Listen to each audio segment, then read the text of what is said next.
Hello, this is Don, And this is Gina with Focused Healthy Family.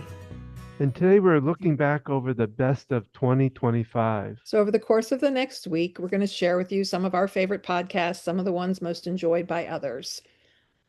And we want to wish everyone a happy holiday, a happy healthy season as we close out 2025 and launch into the new year. So, sit back, enjoy our show. Please share this with others. We're glad you've been here on this journey with us. So the first one's number 153. It's Flying Back to the Nest. I don't know if you remember that one, Gina, but we talked about the children that come back after they leave the house the first time and all the stuff that goes on with that. And we've had our own personal experience with that. So, sit back and enjoy. For as long as I can remember, my father loved birds. There's the story of he was a big golfer, started golfing from a young age, and he got a double eagle in golf one time. I forget what that is, 2 under par or something. And it was a big deal. And I don't know if because of that, he always kind of affiliated himself with eagles. So he semi-retired back in the late 90s, and him and my mom built sort of his dream house on Lake Murray. He helped design it, and it was on the lake. They had a dock, and even there was we called it the sunroom on the back of the house that overlooked the water, and my mom decorated it with bird wallpaper, and we later hung bird sun catchers up. Part of the reason she did that was to stop the birds from crashing into the window because they see the glass and they think they don't realize it's there. And my dad built this purple martin birdhouse. So my dad built things out of wood. This was his big hobby, and it was a monstrosity. It looked like a bird penthouse. And he hung it up by the water and hoped for purple martins to come. It was something that every summer they would migrate to the lake area, and you could go watch them at either sunrise or sunset over the water. So there was just all this love of birds, bird books. At some point, it sparked a love of birds in my brother. He began birding and taking pictures of birds. And this love of birding kind of spread through the whole family. When we would go visit my parents lived at the lake, we'd go out on his boat, and he'd always look for the eagle's nest. We'd have to go, there's a secret spot, and he'd find where the eagle's nest was. There were osprey, and mostly osprey from what I remember.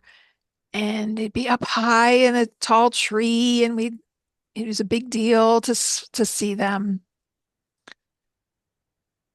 So my father passed away in October, and in honor of him and his life, we gathered the weekend of what would have been his birthday, or late January. We rented a big house on Lake Murray, kind of on a different part of the lake, but not far waterways from where their house was. And me and my family, Don and our kids, my brother and his kids came out from California, my sister and my mom. We gathered, we played games of all sorts, and my brother rented a boat. Despite it being late January in South Carolina, it's cold.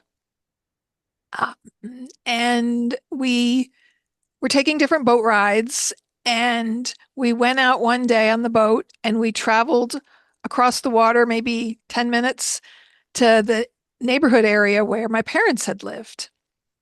And we come around, they kind of were in a cove. And as we come around the cove on the boat, someone spots an eagle, a bald eagle, up in a tall pine tree just off the land from where their house was their house, but still there. And then we realized there's 2 eagles up in this tree. I don't think we'd ever seen bald eagles or osprey right off the dock in the house. So we just hang out there for the longest time. My sister and I both had the same thought. Hi, Dad. As we look up and see these 2 eagles up in the tree, and they just stayed there for as long as we did. They didn't leave. At one point, they were kind of on two different parts of the branches. One flew over to the other, and I don't know if he was frolicking with the other bird. I think my brother said it was nesting season, and she kind of pushed him away. So there was a little truffle, but then they sat next to each other. And we're looking at them, who knows what they're looking at, and just feeling the presence of my dad right there at his old house. His love was being on the lake and the water, and it was just perfect. It was a perfect moment, um, just sort of serene and crossing that divide into the other realm, the spiritual world, whatever it is you believe. I believe that we're spiritual beings and that we do continue on after we leave this body. So it was a beautiful moment in remembrance of my father.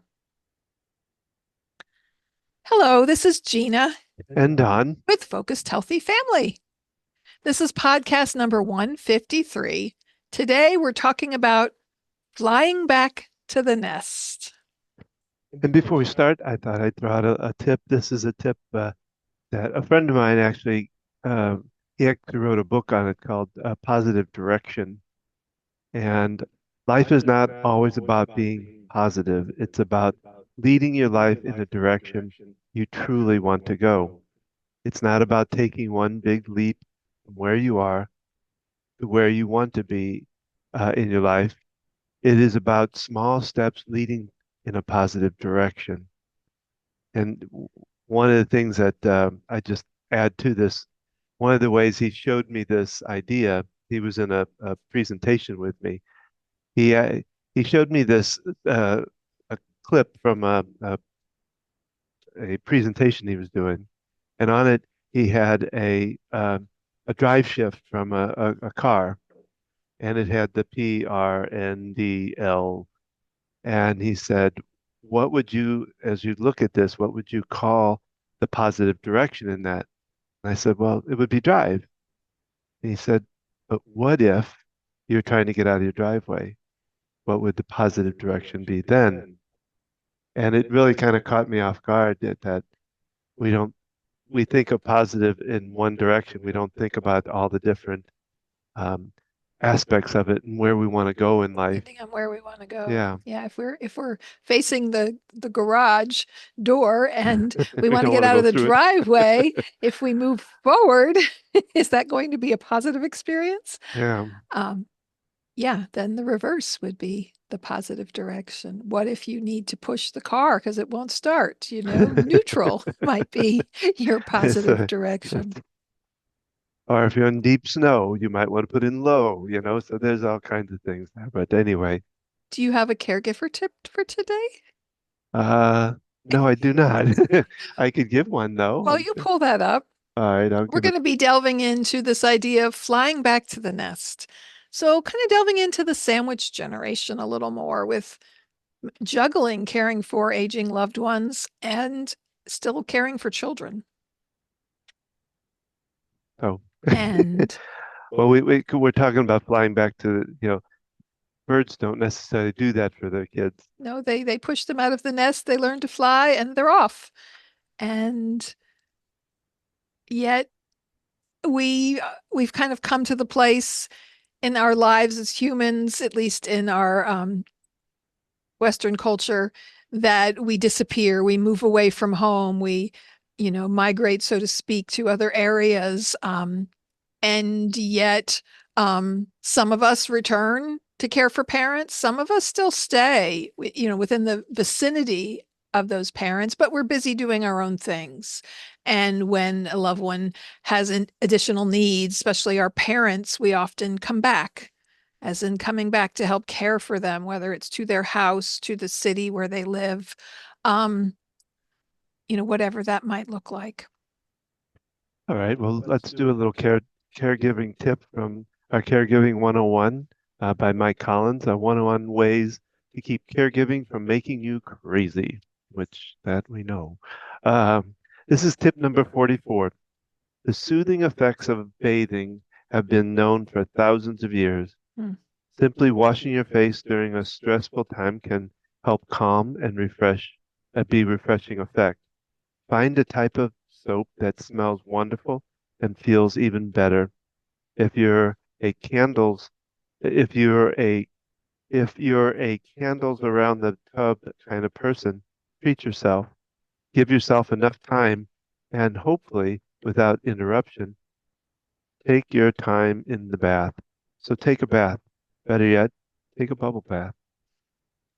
Or add some Epsom salts to help release toxins and relax muscles. Oh, that's my favorite thing to do is to take a nice soak in the tub.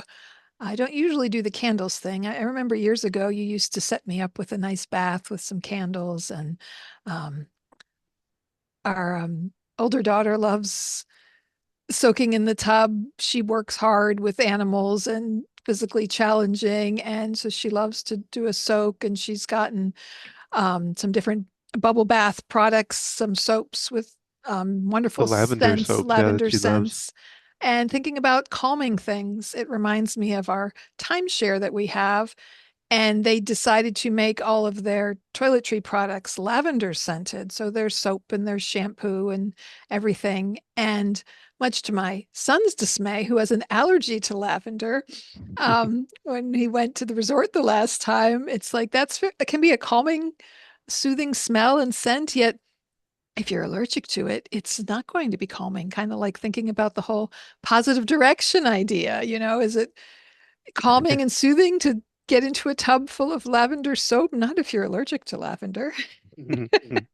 I remember him having to wash with conditioner or use the Well, sink they were able to pull some up there, but eventually, but yeah. initially he had to use like the Dawn detergent or something to take a shower because all that there was in there was the lavender soap.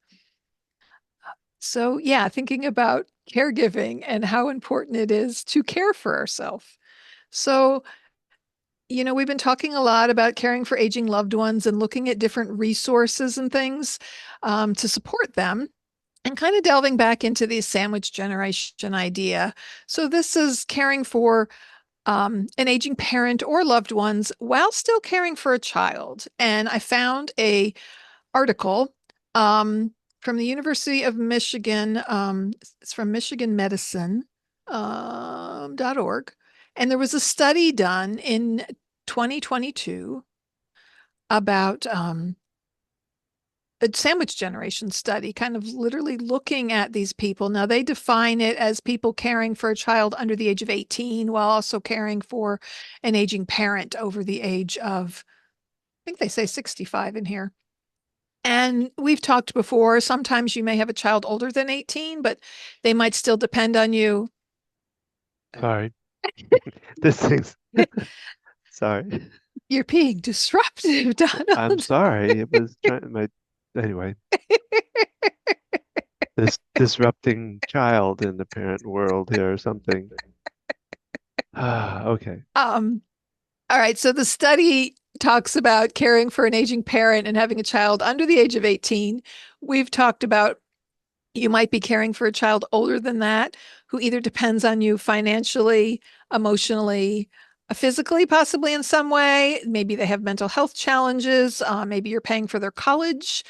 As we know, even when our children move out, they still rely on us in many ways. And, we do have a child under the age of 18, and we have a young 20 something who has moved back home and, has needed us when she was in a car accident and other things that have happened. And obviously, the teenager is still more of our big responsibility, and juggling that while caring for my dad over the past 5 years or more when he was in and out of the hospital for different conditions, and figuring out where I would be in her needs and his needs.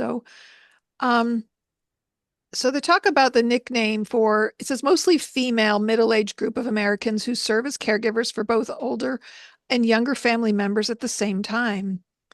The study, again, this was from 2022, estimates that there are 2.5 million of these caregivers. Um, in all, nearly one quarter of adults who provide care for at least one parent over the age of 65 also care for at least one child under 18. So one quarter, 25% of adults who are caring for a parent over 65 also have a child under the age of 18. And this was based on the University of Michigan Department of Psychiatry study. The research show that being in the middle of caregiving sandwich, that it's different than just caring for an aging parent. There's a different aspect to it. It says overall sandwich generation caregivers are twice as likely to report financial challenges. So 36% reported financial challenges compared to 17% of those who were only caring for an aging parent. Um, and they also report more emotional difficulty with compared to their peers who are caring for just a aging loved one and not a child. Um, they also score higher on overload. So burnout and challenges of caring for both. And it talks about what are the health policy implications for this. We need to look at these people who are in this position. They talk about, the financial challenges that, people who are on Medicaid needing assistance for their financial care and the challenges, this can put on the family when there are limited resources. I see this all the time, talking to loved family members of people who've come to rehab and now their loved one can't really go back home anymore. They need additional care. And what's the difference between making that happen and not? A big part of it is money. Mm. If you have enough money, you can set your loved one up in an independent living facility and pay for a 24/7 caregiver to come in and be there and support them. Now, it's not easy to do all that. It does take a lot of time, and finding a right caregiver is certainly challenging. Yet, if you don't have the financial resources to pay for that, and we're talking fees of $20 to $25 an hour, at least in our area of the country, um, you Well, know, then the room, the and room living itself is living somewhere, the cost of three that to four to 6,000, and just depending depending on on where the you're at. level of care. Yeah, I know people who opt to keep their loved one to continue in independent living versus moving them to assisted living at places that have both, because the cost of going to assisted living is so much higher. They'd rather pay for a one-on-one person because they don't quite get that one-on-one attention at an assisted living. Um, so we can share the link to this study. But looking at these challenges and the differences in caregiving experiences with them, um, the length of time that people spend caring for their aging loved ones. Um, Only a minority of both groups use supportive services to help with their caregiving duties. Um, so there are so many resources out there, like we share with you and like we provide for people, but the percentage of people who take the advantage of those resources, sometimes they can even offer financial assistance. There's different grants and funding out there to help pay for services like caregivers, but people don't often know about them. I worked with someone recently, and they talked about the frustration of their family, their loved one had VA benefits, and no one, the social worker never told her that they could access there was a what we call adult care, adult daycare kind of facility where you take your loved one to if they're able to move around to some extent. There's usually requirements, but often with dementia, where they can go and spend 4 hours, 6 hours of the day, and then you drop them off, you pick them up. Well, she actually got this paid for, but the social worker never told her that this was an option. So a lot of times, we don't know what the options are out there. We don't even know that sometimes these things exist, whether they're paid for or we have to provide the expense of it. Oh, Um, sorry. you Well, know, and go ahead. well, just you think about it too. In the same, everybody's busy, in their life, but it's even more so when you've got children at home. You're trying to, emotional wise, and it gets to be, we don't have time necessarily to look for all these different things. It's hard to um, take the time when you've got to split your time between your kids, between your aging loved one, and try to give something to yourself on top As of an it. example, over the summer, um, we started, I guess in the spring even, we started researching facilities that provided assisted living care, particularly with a memory care unit for my father. My mother was still caring for him at home and just seeing the burden and the toll it was taking on her. So I'm in a new town and my child decides they're done homeschooling. They want to go to the public high school. So it's like June. I'm research. I had notebooks. I was also looking for more job opportunities for myself in the area I now live because I've been driving back and forth to Charlotte. So I had a notebook for all my job opportunities and I would write things down. I had a notebook for my dad and the different facilities and things we were looking at. And then after we moved him in, it involved when he went to the hospital and his other needs. And then I had a notebook figuring out my daughter's plans to going into high school and making this decision in when the school year had ended was really a challenge connecting with the people and finding out the options. It's sort of a small county where we live and didn't know, what options there were for different high schools and what it would take to, find out where she could go to school. We knew, we could just enroll her in the local one, but even finding those answers, I left numerous voicemails for people and never heard back. So being in the middle of all that. Here I am driving to Charlotte some to work. I work part time, yet it's a juggle. We juggle our schedule. We've done this for years. Where Don works days that I don't. I mean, now that we have children that don't need us physically, Yes, that's a big it's a thing. lot easier. But even when our child was old enough, we had issues with mental health challenges that required one of us to be there. I was thinking back to when my dad was in the hospital, um, probably a year and a half, 2 years ago. And we I'd have to drive 45 minutes to the hospital where he was at. Excuse me. And, you know, our child was young teens at the time and having to navigate her needs. And, she needed me in my time, and my dad and my mom needed me. And, I couldn't be in both places at once. The time I'd spent going back and forth driving. I have a memory of going to the hospital, taking my child with me, and it can be overwhelming to be in a room with a grandparent and they're hooked up to machines or they're, have a catheter or things that they don't want to think about or look at. And I remember her she was doing some classes locally and had the work to work on and sat in the lobby area. Luckily, she was mature enough that she could sit there and work on that work. I could check back on her while I helped care for my dad. Thinking even further back, my mother had a hip replacement. This was many years ago.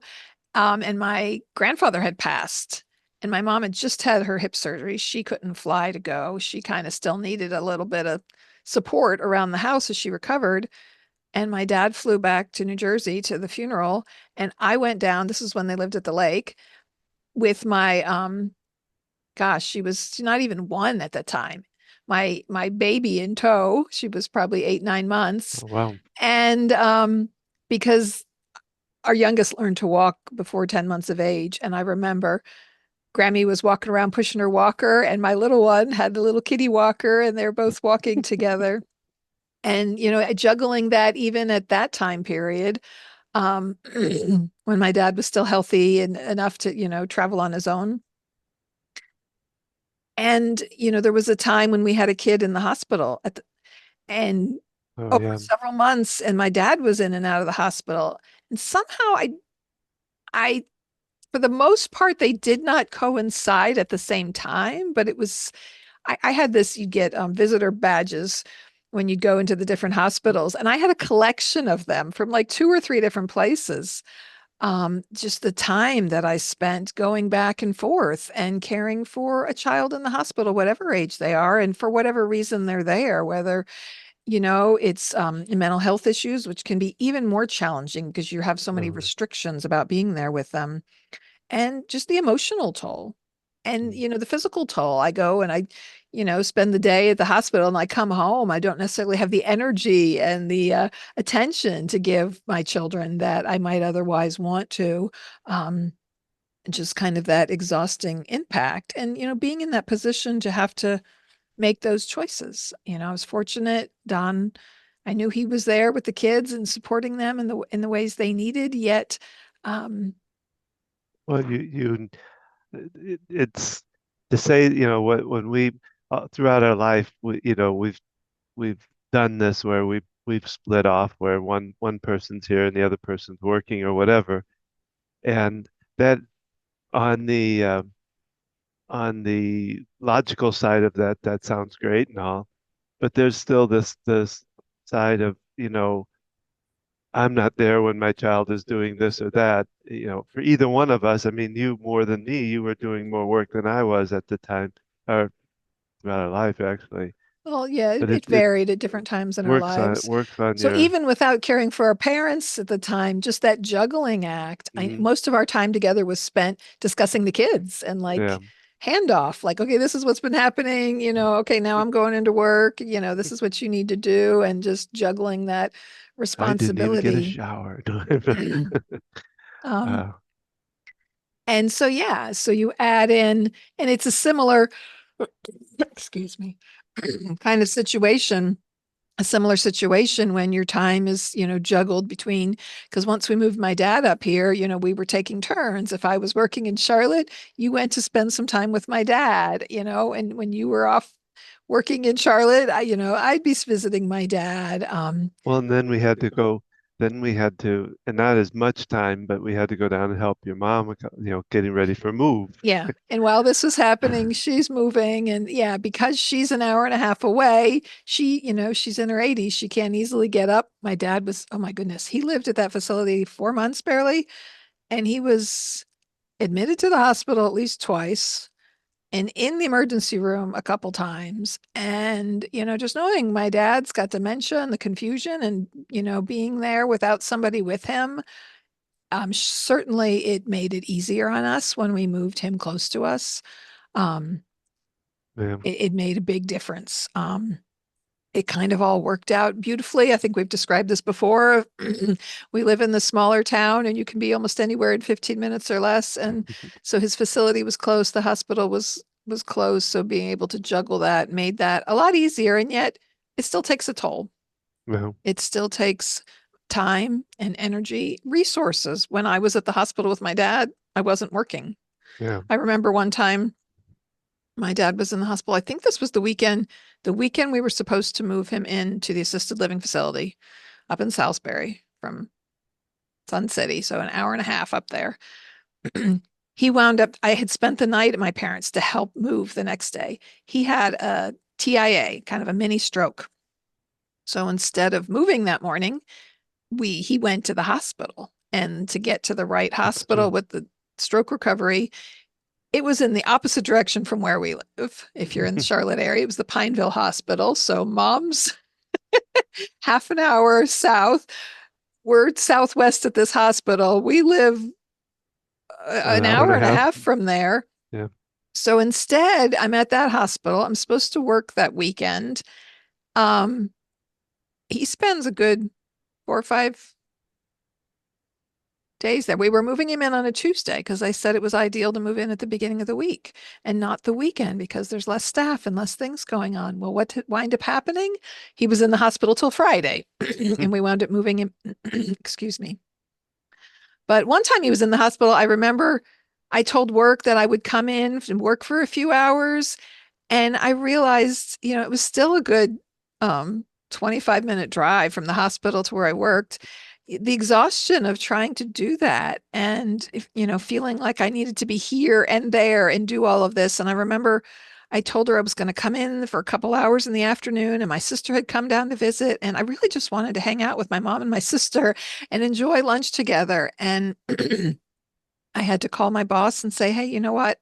This is exhausting, and there was guilt in telling them, I couldn't even come into work for those couple of hours that I wanted to just spend time with my mom and sister instead. But the And that was sort of caring for myself at that moment. It was very much what I needed. I spent all this time with my dad, helping my mom juggle things with the hospital, and I wanted a little break. I remember my sister, there was a time she had planned to come visit my dad. He wasn't supposed to be in the hospital, but he was, and wasn't as much she could do. But her being there was helpful to me. It was helpful to have someone to talk to about things, to have someone else to just have conversations with about the family and other things going on. We don't always think of those kinds of small things as ways we can care for ourselves. And so those decisions that need to be made. But, when I chose not to work, that puts a financial burden. Yeah, yeah. Well, yeah, we've had that financial thing. It goes a long way for us. So, we've had a lot of challenges, a lot of struggles that because we've always our philosophy has always been to have somebody home with the children and not be gone all the time. And I before we got this goes way back, but before we got married, I was traveling a lot, going to, and we didn't want to do that, and we made that decision, which I wouldn't change it. Mhm. But at the same time, it caused a lot of financial issues for us Later to on, when you began to have health challenges, when you wound up in the yeah, hospital, we were really managing it pretty well. But when all of a sudden I couldn't work, yeah, and I had reduced my hours at work where I no longer had benefits and paid time off. I only got paid when I was the hours I was working, and then I was in a car accident and, yeah, we filed, a suit and got money back 9 months later for lost wages. Yet, um, yeah, we're fortunate that my parents had done quite a bit of savings. My dad had set them up when he became a financial planner, that they didn't have financial challenges and needs. Um, and for many, that's not the case. So many people, Social Security is not enough. And if they have enough Social Security coming in, it's too much to qualify for Medicaid.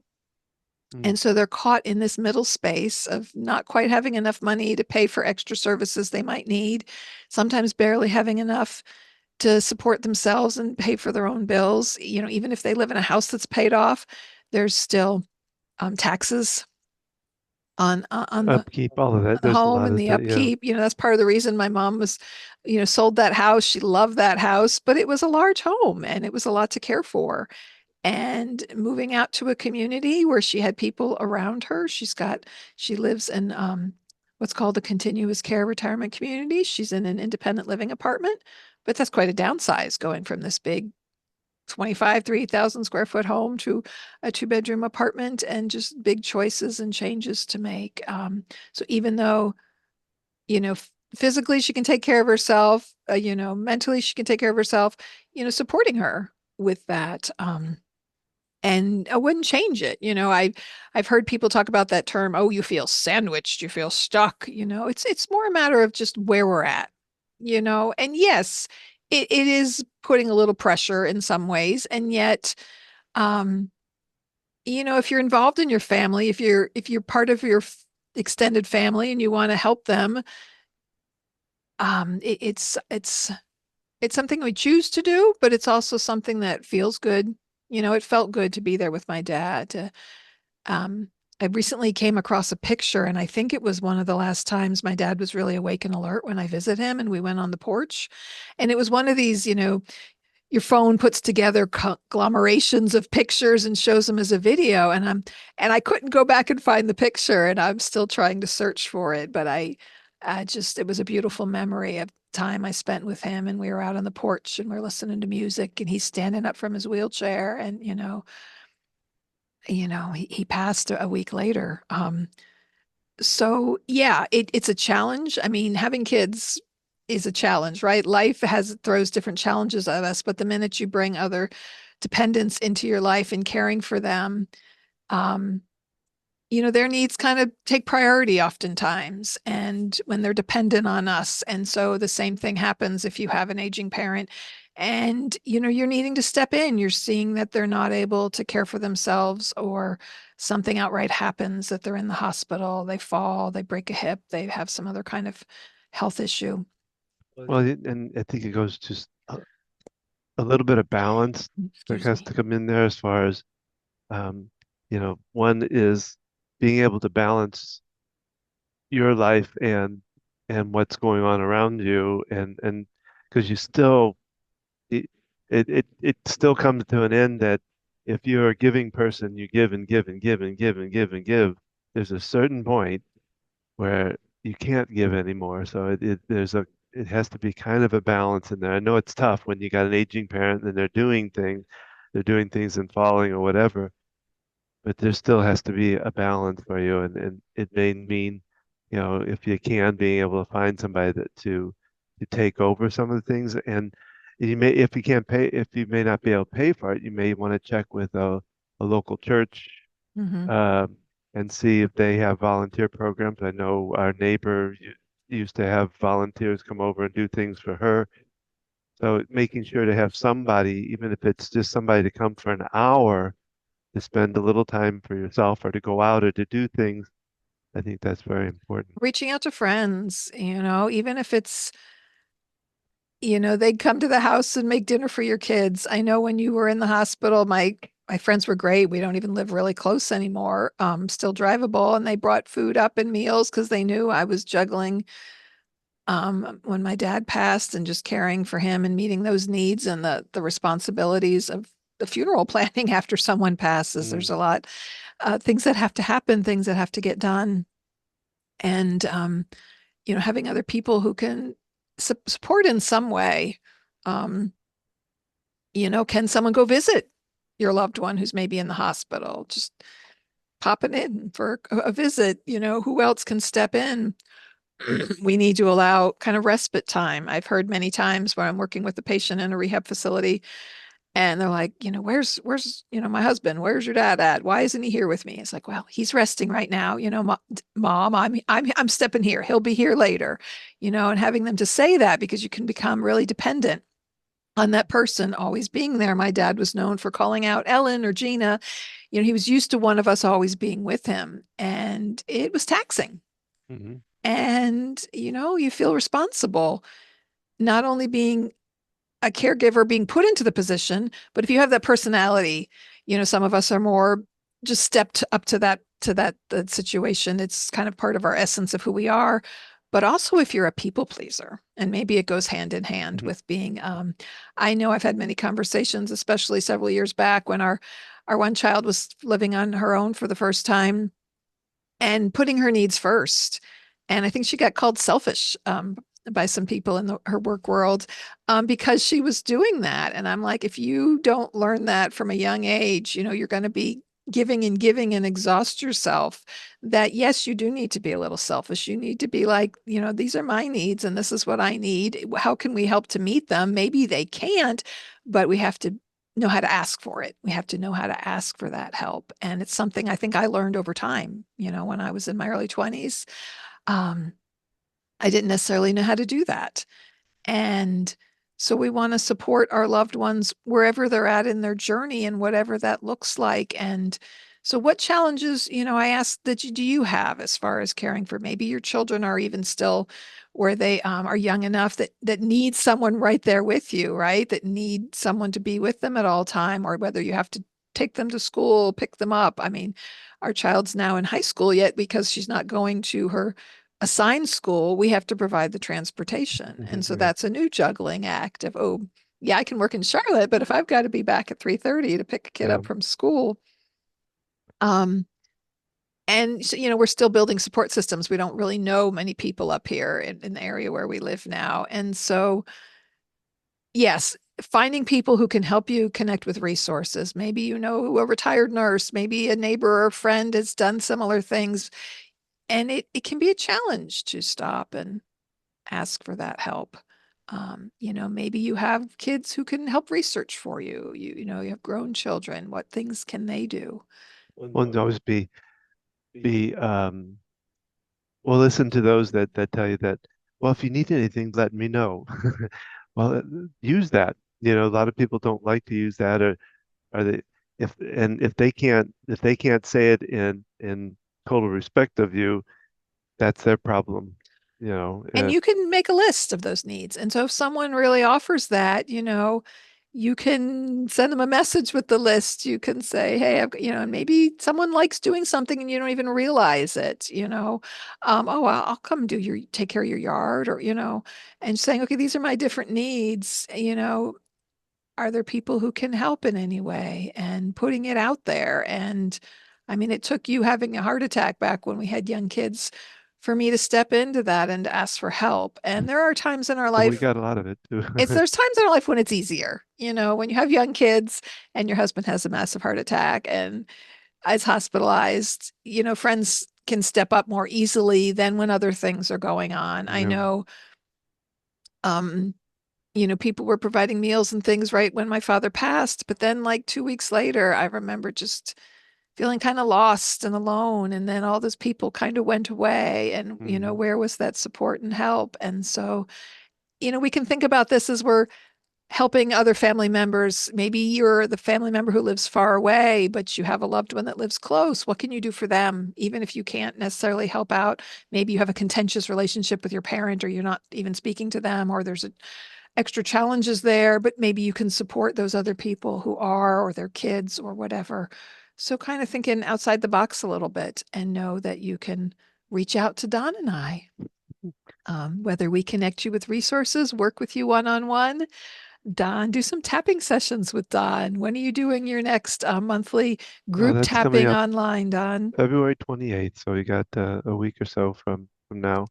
And how do At people 7 p.m. And what I would ask there is that they register so that we can, because I do these on a monthly basis, I can send you out. I don't use it as a newsletter thing. I just send it out what the events are, and I'm kind of thinking about increasing it a little bit. Um, frequency? yeah, but anyway, well, that's our podcast for today, and we hope you enjoyed it. We would love to hear from you.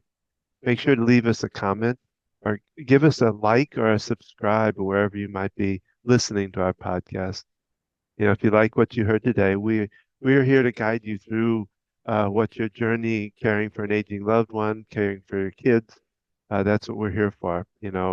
Gina answers questions on Ask the OT, which we hope to get that back in line pretty soon here. Um, and we have a plan that helps you through this different things with the work I do and what Gina does. You can find it all out by going to our website at www.focusedhealthyfamily.com. You can find us on Facebook at Focused Healthy Family One, Focused Healthy Family, Instagram on Focused Healthy Family One, and YouTube at Focused Healthy Family. And join us each Thursday when we put this podcast out. And you can find it on focusedhealthyfamilypodcast.com. And be sure to share, this podcast with someone whether it's a link to the audio version or to the YouTube page, or letting other people know out there that might benefit from this information and support, and check out our other podcasts. We've interviewed numerous different people. And again, if the caregiving side of children, we have quite a bit from the first year of our podcast covering kind of more that aspect of things. But so remember, how you speak to your children or your loved ones today shapes their future and yours.